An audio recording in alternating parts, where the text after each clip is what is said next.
Welcome to The Power of Change, the podcast that delves into the intersection of leadership and technology in the finance world. I'm your host, Michael Praeger, the CEO and co-founder of AvidXchange. In each episode, I dive into the leadership topics and industry trends with business leaders, partners, and customers who embrace the power of change. Today, I'm super excited to host Jill Castilla, who is the CEO and president of Citizens Bank in Edmond, Oklahoma. Jill has been an AvidXchange customer since 2015, using our invoice and AP automation for financial services to drive accounts payable process within her business. In addition, Jill's been on the forefront of using technology and innovation to make real change throughout her career. Welcome, Jill. First of all, before joining Citizens Bank of Edmond, you served in the U.S. Army, and the Oklahoma Army National Guard. Some rich experiences, I'm sure, from that point in time of your life. And maybe can you share, some of the lessons learned from that chapter of your life that helped shape you in terms of the leader that you are today? Yes, I was able to serve as an enlisted member on the Army team, and then went to the Federal Reserve after that for a decade. So definitely both the experiences were very formative into what type of leader I am today. Being the entry-level soldier, there's nothing like that in corporate America to be able to describe the power dynamic, to be completely powerless, but to have responsibilities from an ethical standpoint that you're supposed to obey all orders except for an illegal one. And so you have to have the wherewithal as a private to know the difference. And so I was a construction surveyor in the Army and the Army National Guard. And that transitioned to being a construction engineer. In that capacity, I would lead survey crews. And whenever you're doing a survey, it's not that dissimilar to how it is today. We had a little bit of GPS and laser technology back then, but you still had a clear line of sight, typically, even today. And so we would use, especially when I was in the National Guard, we would use local prisoners to be able to clear pathways so that we could get line of sight or pull tapes. And so my survey crew would be usually members of the service, but also civilians that potentially, were incarcerated. And so several of my projects were around that. So I built roadways. I did mainly horizontal construction, moving buildings and such, and building utilities. How that really built me into the leader I am today is, that had to be very collaborative. You had to build trust, not out of positional authority because you didn't have any. But you had to build trust by finding commonality in what we were cared about. So my leader at that time was very mission first, people always. Like you get the mission done, but you take care of people as a result. Knowing how to stand up and having professional courage that was my first experience in having to do that as a woman in the military back then. And it was a lot different than what it is today. And so, being able to stay safe, but also create professional credibility. There's a lot of things I learned there that I carried over, especially during the turnaround of Citizens. I came here and the bank was a 5-rated bank in troubled condition. And so leading that turnaround required some of that same or similar professional courage. All right, so let's stop right there because I think this is going to be fascinating. How do you kind of make that transition from being construction surveyor in the military to, the banking industry? How did you make that bridge? How did you get into banking from, that, start in the military and being in construction? Yeah, so I was originally an engineering major, which is why I chose that profession in the Corps of Engineers with the military. And so when I married my husband and we were stationed then in Hawaii, I couldn't transfer credits very easily. And so I found a college that was very liberal in transferring them into more of a business program. And I did well in engineering, but, it was a struggle. But when I started taking business calculus versus regular calculus, and being able to really understand the mathematics behind econometrics and finance theory, I really found my groove and I loved it so much. And so during that time, my mother married into a family that owns part of Citizens Bank of Edmond. And so then I had this professional kind of personal alignment. When I was growing up, I would carry groceries out at the local grocery store. And I was being raised by a single dad, and the local matriarch of the banking family, I would carry groceries out for her, and she's the one that would pay for me to take the ACT, encourage me to leave our small town and pursue greater dreams. And so to be able to think about having a career that I could emulate her, and that was further reinforced after I went to the graduate school of banking when I was at the Federal Reserve, being able to see that both how really beautiful that community banking is, where you're having this really fun experience and complicated kind of management of the balance sheet to maximize earnings, but the social impact that you can make and the social capital that you built is just as fulfilling, if not more so, than the financial capital. Excellent. All right. So, something I think that the listeners probably don't know about you is that, when you did make that transition, you started at Citizens Bank. I believe you started in the bookkeeping department making minimum wage. Okay. Yes. So lots of transformation you've had in just going from, the military, the army, construction, surveying to to Citizens Bank.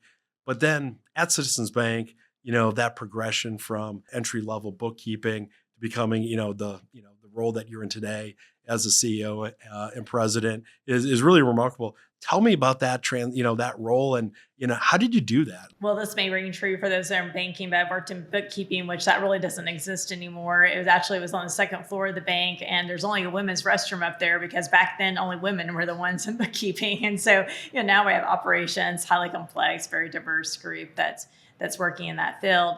So I worked in bookkeeping for several months and applied for my dream job in the management development program at the Federal Reserve Bank of Kansas City. And so I left and went through the management development program for about a decade, managing all these different departments at the Fed, from cash, facilities management, HR, public relations, financial management, just every single area I got to be exposed to ultimately leading basically the electronic checking area of the bank. I managed the Check 21 servers for the Federal Reserve System, all the check processing equipment throughout the Federal Reserve System, and also led like the business enhancements and troubleshooting whenever those sites would go down. Back then there was 21 check processing sites, now we have one. But I think those early experiences, both as a surveyor, being enlisted in the military, and then serving in a role where I was balancing the bank and dealing, processing overdrafts, working in the proof department. You just learn that it's hard work. Like, you have to do as well as lead. There's really you can't just be one or the other. Like, you have to do both, in community banking especially. And that's certainly, we have 60 team members now in our bank, and they're all doers and leaders. And so when I came back to the bank, I was at a bank in northern Minnesota working in the finance department. My stepfather called and said the bank had received a terrible examination, and he was concerned about the viability of the bank going forward. So he asked if I would come back and help. I came back in and didn't really have any positional authority, kind of like being a private again, even though I was in the highest level finance position in the previous spot, and found rapid abuse of the bank and resulted in a complete turnover of the senior leadership. And so that led to me being the CFO here, then moving over and being the chief credit officer. No one else was coming. That's kind of a military term where you're saying, like, it's if not me, who, if not now, when, because there's no one else coming. And so it was always not necessarily even saying yes, but just doing what needed to be done, whether that was being in the finance area or being in credit or doing loans and all of that just led to having a lot of experience really fast. To then whenever we needed a CEO, then I actually was expecting to lead the bank. Being the person leading a turnaround doesn't necessarily build a lot of trust. It actually erodes it quite a bit. And so I didn't know if I was really the right person for the job. So when the board approached me about doing that, my stipulations were like, I'm not going to stay here and sell. So we have to be committed to being here for another 100 years. And then we have to be willing to make some hard decisions we ended up selling all our branch locations, investing that in technology so that we could be relevant and sustainable for another century. And so, that was a huge turning point, and really is what kept me here at Citizens. The bank is owned primarily by employee stock ownership programs. So, there's also a really unique sense of ownership we have at this bank. You've been, kind of, recognized as a, innovation leader. Maybe, share some of the, the trends that you see and kind of what are some of those innovations that are just critical for community banks to keep their eye on and be on the forefront of adopting to stay relevant. Yeah. Community banks have such close proximity for the customer that it's the envy of every fintech or larger institution. And then our flattened organizational cultures, where we have the ease, kind of like a startup mentality, where you have such an easy way to be able to implement change, where we don't have unfortunately, we don't have the benefit of having like 10,000 IT employees like they may have at Chase, but they also have almost 10,000 layers to their organizational structure whenever they're making change. And so we can do things that no one else can do. So, for us, that means we've secured a patent. We have a remote we have in operation a remote small business ATM that we have deployed that worked exceptionally well during COVID, and we have another patent pending. It's making unique partnerships where we partner with Mark Cuban on 2 different projects. It's working with finding like-minded fintechs that want to have a community banking kind of mindset, like a Tesla that gives away their technology for free just to test it out essentially for community banks and then partner with them going forward. So we're in a really unique position to be able to assess technology quickly, whether that's AI, whether if it's just going to the cloud, a new app that's developed, or ChatGPT was so yesterday. Now we have a new AI that we can open source, that we can do other great things with. It doesn't use as much energy. I mean, the world is changing so quickly, and that proximity to the customer and the how quick we can be with change and gaining knowledge and then implementing it into our systems is so unique. And so it's hard to pinpoint like one technology. It's really our ability, if we're open to it, to assess a lot of technologies as they're emerging quickly, to be able to determine what will impact our customers in the best way, as well as what will help the bank be more sustainable. Right. No, I think that's really well said. So one of the things that I found interesting in just learning more about you is, in addition to all the great work at Citizens Bank, you also, founded Roger, which is, I think, a digital first military bank. Tell us a little bit about Roger. Yeah, so when I enlisted in the military, I had a very close family member that wrote checks to my account the entire time that I was gone to training. So for about a year that I was gone, my accounts were emptied. I didn't have enough financial literacy, that I could have demanded the bank repay me for all those fraudulent items. Instead, they just said, too bad. It happened to be Citizens Bank that did that. Oh, So that doesn't happen now. But whenever we were brought the opportunity with a fintech legend, Brian Claggett, about starting a digital bank. It wasn't something that immediately resonated with me. But I just shared my story with a college group, and a young soldier came up to me and said, your story is my story. I just had, my mom was on my account and she had a garnishment. And so as soon as I made money, the money was taken out, because under 18-year-olds, it's not easy for them to open independent checking accounts, and impossible to do with digital banks. And so it just coincided with being able to have this opportunity with a digital bank. And so we started Roger for that entry-level soldier. There's been military banks designed for the officers or for the more affluent groups in the military, but never one designed for the enlisted service member coming into the military. So Roger is designed to give them the best of banking, the best rates, no fees, and this great kind of blanket financial literacy and tools, budgeting tools, so that we can help soldiers and airmen and Marines and other warriors achieve financial success and stability. Instead, right now, more than a quarter of military families are food insecure. We have not done a great job of eliminating payday loans. I went to the basic training site located an hour and a half from where I live, where my son is stationed, and there was 29 check cashing offices from his house to this restaurant that we frequent. And when you look at their rates, they were over 200% was the rate that they were charging these young people. Well, Roger's goal is to eliminate all of that. So there's lots of people doing great work in the military community, but we haven't had the focus in eliminating some of those evils. And Roger's going to do that and then build economic success for our young service members. It's ended up resonating with a much larger military community than what we intended. The bank was not intending to grow at all from this. But we've already opened. We currently have 700 accounts in Roger, which far exceeds what a brick and mortar bank could have done in a year. That's super exciting, and I love the purpose-driven aspect of it. So maybe go back to Citizens. You're in the forefront of implementing lots of different innovations. One of those is accounts payable automation. With AvidXchange in 2015. Maybe share, a little bit of advice you have for, maybe other finance leaders that are kind of currently looking to, automate this part of their business, bringing, their kind of manual paper AP process into, the digital age. Yeah, I think it's important both as an institution to think about your AP, and then also think about it for the small businesses that you serve. We're a small business as a community bank. And so we had a lot of fraud when it came into our accounts payable area. That's whenever that really caused our complete turnover of senior management. And we wanted to make sure that we had adequate controls in place and that we'd be able to investigate fraud quickly. The same is true as we provide those services for our small business customers and making sure that they're protected and that they're timely receiving, because we do it on the accounts receivable side as well. They're also so that their cash flow is maintained and that they're also paying and that without there being fraud.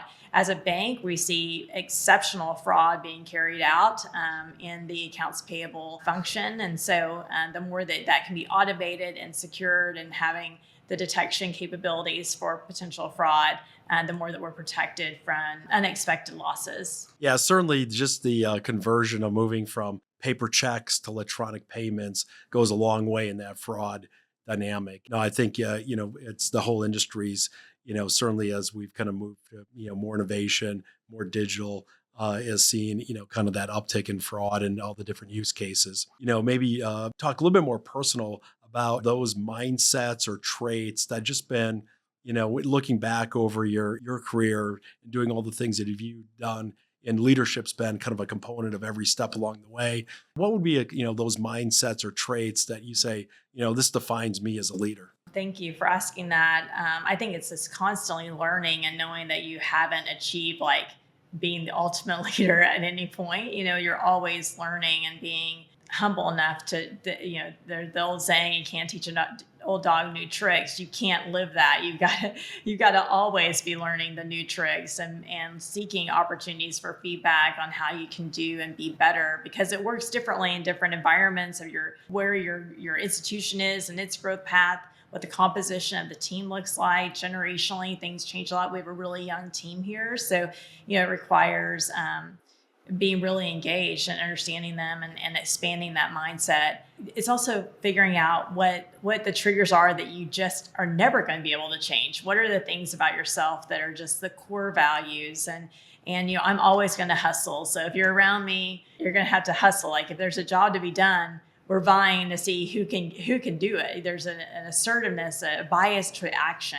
So, I know that's difficult for me to work with someone if they have a, hashtag reject the hustle on their laptop. That's great. And I appreciate boundaries, but that's not going to work very well with me. And so, and I think too, being respectful, we hustle while we're here, but also like we want to be able to give a balance of life to everyone, not necessarily work-life balance, but just that overall your life should be fulfilling, right, whether that's at work or at home, and that we're not needlessly overstepping into someone's boundaries. And so, I think being aware of yourself and being able to grow, but then also understanding others, appreciating the diversity of mindsets that come to the table, but then also being somewhat disciplined in that some mindsets may not be a great fit for the leadership style. Like there's ways that you can change, of course, but then there's a lot of those clashes that sometimes don't allow for growth and that can like cause there to be a retraction from the team. And so just being aware of that and honest with yourself, I think is really important. I work with an executive coach and I wish I would have done that earlier. That provides a lot of raw feedback to me, a lot of debates. So I really appreciate that time. I think mental health even if you're a go-getter and you're hustling, you've got to be able to take the opportunity to engage with others about your wellness. And so I think, learning that and taking care of your whole self is really important. So you bring the best of you to the bank or wherever that is every day. I'm really I love proud of my family and, having the balance of whatever else is important to you is important to have so that you're not so emotionally invested in everything that you do. You've got to be able to be professional. And sometimes I probably have leaned a little bit too much into being invested emotionally into the work that I'm doing. The last transition is, I always find it interesting to learn about personal routines. And is there any routines that you do that just gets you ready for the day, the week, the task at hand, and any of those routines that you can share with us? Yeah, it probably doesn't surprise you that I have like a militant routine with the military experience. My husband's retired military, 2 of our kids are serving. So I get up early, so 4:30 every morning. I have my same breakfast at the same place every morning. And that's where I do a lot of my reading. So I have kind of office hours at the local diner across the street from the bank that's been open for almost as long as we have. And, it just depends on kind of that morning. I may be there for an hour and a half, or I could be there for 3, depending upon who kind of ends up sliding into the booth with me. At night, I do either yoga or Pilates and just kind of a decompression time. And a lot of reading too in the evening to kind of clear that mind of what happened for the day through physical exercise and through more of a calm practice, but then also have an opportunity to learn, so that when I'm going to sleep at night, that's what is fresh in my brain. And so I wake up the next morning ready to start again. That's awesome. Well, I'm just glad the diner opens earlier enough to meet your schedule. Well, hey, it's been a great pleasure. And a couple takeaways that I have from today's discussion was it started with really building trust and the importance of building trust early in her career as she joined the Army and the military. And then, being mission driven in terms of, projects and, having a purpose for teammates. I think we heard a little bit about impact of role models and kind of the can-do attitude. And then, I really love the learning mindset. I call it growth mindset, curiosity, how we can always be growing. And then the reference to hustle, whether it's grit, hustle. I love that reference. And if I'm, ever find myself in Edmond now, I know I'm going to do is get up early and go to the diner and slide into the booth with Jill and have a great discussion. Please do. I look forward to it. Thanks for listening to The Power of Change, presented by AvidXchange. If you like what you've heard, subscribe to our channel and leave a 5-star review. While you're waiting for the next episode, head on over to AvidXchange.com for our latest research reports and business insights. And if you're interested in learning more about accounts payable automation from AvidXchange, click the link in our show notes to connect with our experts. Thanks again for listening to The Power of Change. We'll see you next time.